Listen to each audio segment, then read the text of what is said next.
Hey folks, Evan here. So now that we're all set up with Bootstrap, and once again, you can see I've got my bootstrap.css CDN link up at the top, and I've got my 3 scripts all taken from getbootstrap.com to get me set up for Bootstrap 4. You'll also notice that I've actually started labeling my .css links up in my head and my scripts down here. Even if I don't know what any of this stuff is, I've started labeling them just for better organization and make sure to keep everything where it needs to go. So that's always a good habit to get into. But let's dive right into Bootstrap's grid system and Bootstrap's column system. Now the key here is Bootstrap's grid system is based on 2 class types. There's container and container fluid. Essentially what this means is anything that takes advantage of the Bootstrap grid system or Bootstrap columns needs to be inside of a container or container fluid. So something that I like to do whenever I'm dealing with Bootstrap is I'll just create a div and give it a class of container-fluid, and I'll kind of treat this as my body. So from now on, everything is going to be inside this container fluid. Okay, now if I want, I can come in here and put another container in here and use that as its own section, and another container after that, etc., etc. But if I create just one container fluid that contains everything, it just makes sure that that Bootstrap grid system is always going to work for me. All right, so let's go ahead and get started. Inside my container fluid, I'm going to create another div, this time with a class of row. I'll talk very briefly in a second why we need a class of row, but the short answer right now is columns that are going to sit next to each other require that they be inside of a row. A row essentially automatically makes everything inside of it inline block. Think of it that way. It allows them to sit next to each other on the same line. It lets them line up horizontally. So I've created a div with a class of row, and inside this div with a class of row, I'm going to create another div and give it a class of col-4, column 4. And I'm going to copy that. I'm going to make 3 of them in total. So we have 3 divs, each of which takes up 4 columns. And remember, a Bootstrap row can contain a maximum of 12 columns. Okay, so 4 plus 4 plus 4 equals 12. They should take up the whole row. Let's save. And when I reload, we get nothing. The reason why we have nothing is because my inspector's taking a little while to load. There we go. If I open my body and open my container fluid and open my row, I'll see that these divs are actually in here. I can hover over them. I can tell that they're here, they've rendered, but they have no content. They have no content, no height, no background color. So for all intents and purposes, it looks like they're invisible. They just have nothing to show, so there's nothing for us to see. So I'm going to jump into CSS, and I'm just going to give them a little height and background color. Okay, I'm going to select col-4. And I'm going to give them a background color of tomato and a height of 200 pixels. Now, when I reload, look at that. We have a full tomato colored row. And the reason for this is because we have one 4-column div, another 4-column div, and a third 4-column div, taking up all 12 columns. What happens if we add a 4th 4-column div? Well, it gets pushed to the next line. It just gets pushed to the next line. If we add another one, same thing. It continues to line up. Let's add 2 more. They just keep getting pushed to the next line once they max out the 12 columns on their given line, on their given row. Okay, so these 3 line up together. These 3 line up together. This one does not. I'm going to go ahead and delete 3 of them, so we now have 4 columns. Actually, before I do this, Go ahead and get rid of all of these. And I'm going to give these a border as well, so they're easier for us to see. 3 pixels, solid, lime. Okay, and that's hideous, but now we can see exactly where each div is. Save here, make sure we only have 3 of them. There we go, that's our full row. Before I move on with columns, I just want to address the difference between a container and a container fluid. A container fluid, as you can see, reaches all the way across the page. 100% of the width of its space, in this case the body, the window, 100% of the width. It takes up all the width. If I change this container fluid to a container, it generates an automatic margin on both sides. It still only has 12 columns worth of space inside that row. This extra space, this white space that we're seeing around the sides, that is actually, if I can select it, that is actually margin, and we can see, here we go, when I select or hover over the container, all that orange space, it's margin. And this row, this is my row, and here we have our 4 column divs. They're still taking up 12 columns, the maximum number of space inside that row. Okay, containers are really useful for keeping a nice bit of margin around the sides of all of your content. A lot of websites are actually laid out like this. But for demonstration purposes, I'm going to change this back to container fluid. Alright, now I'm going to add a 4th div back here, only this time we're going to change them all to column 3 because I want them all to be on the same line. And 3 plus 3 plus 3 plus 3 equals 12. Let me change this CSS so we can still see it, and here we go. 4 3-column divs. 4 3-column divs. They don't all have to be the same size, too. I can make this first one 1 column, this next one 4 columns, this next one 5 columns, and this last one 2 columns.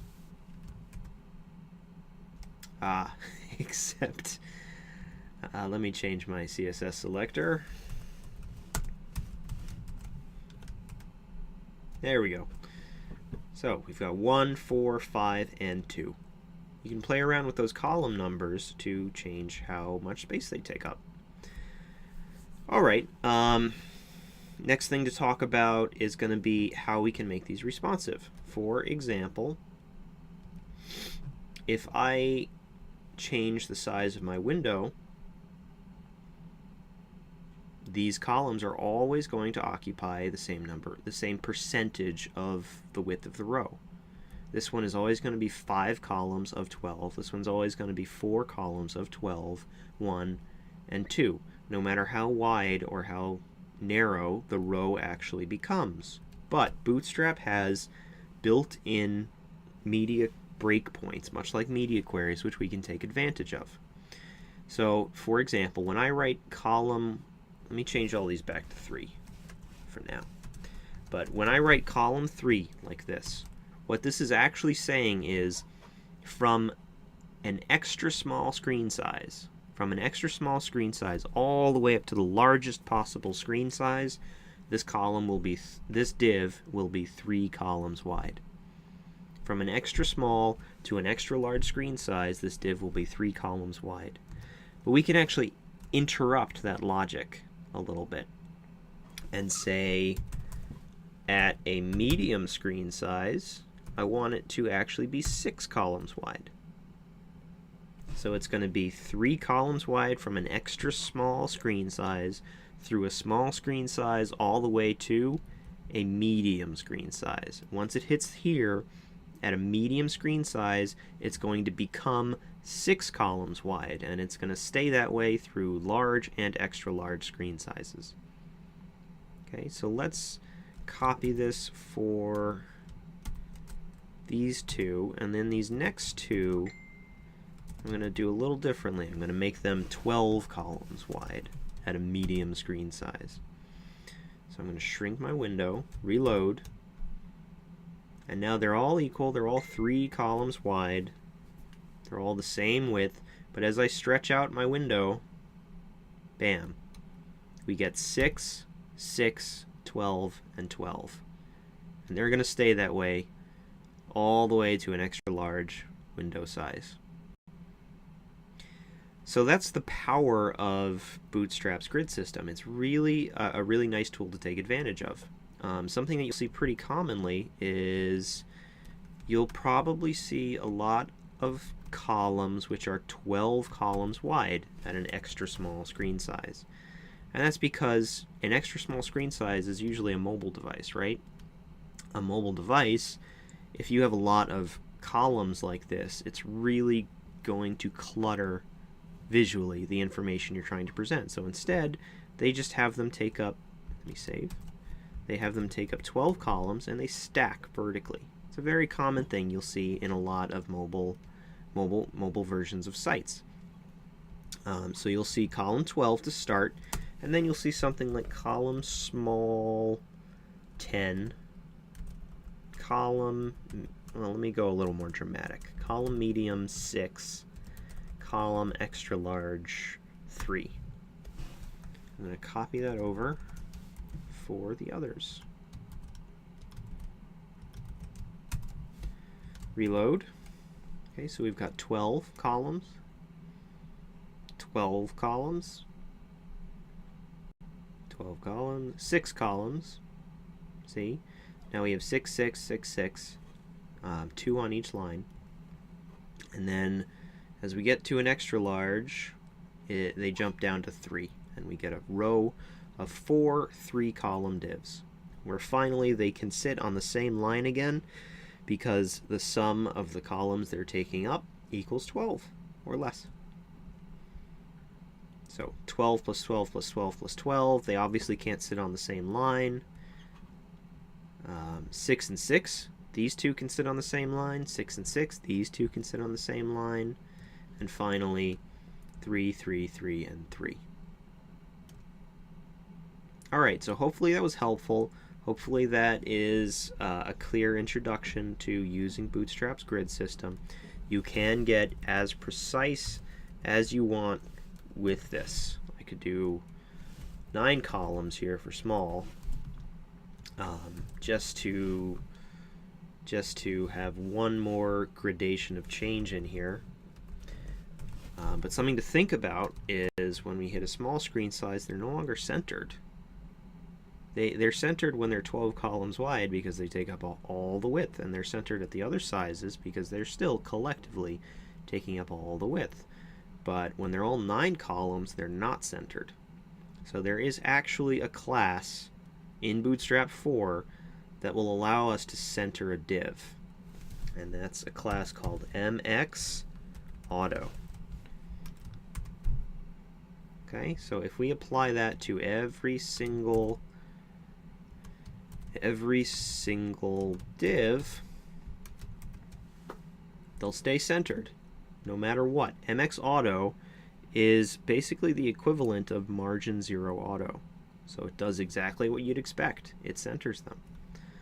Maybe at a large screen, we want them to only be 4? Let's go 5. 5 columns. This is probably more precise than you would ever need, but here we go. Because now 5 and 5, that's 10 columns total, so they're not going to take up all the width. But 5, 5, and 5, 15, they can't sit next to each other, so we're going to have 2 on top, 2 on bottom, but they're not going to be nice and clean, taking up all the space like this one. So what is that going to look like? It's going to look like this. MXAuto will center the divs in the space provided. Okay, you can also apply these media breakpoints for this MXAuto class. So for example, what if I didn't want the space in the middle, but I still needed them to be only 5 columns wide at this large breakpoint? Well, what I can do is, after the MXAuto class, I can select this div, this first div, which is on the left, and give it a class of ML large auto. I'm going to give it to that div, and I'm going to give it to the third div, the other div that is on the left. And then to the two divs on the right, you can probably guess I'm going to give them a class of MR, large auto. So what this means is, at a large screen, they are going to have a margin, an automatic margin to the right or an automatic margin to the left, respectively. So they're going to push as hard as they can against the left, to their left, or as hard as they can to their right. Save that, reload.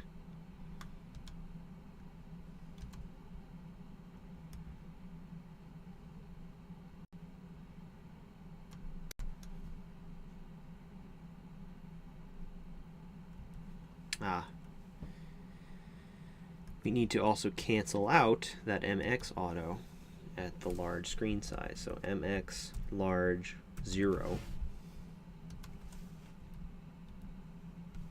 MX large 0, MX large 0, MX large 0.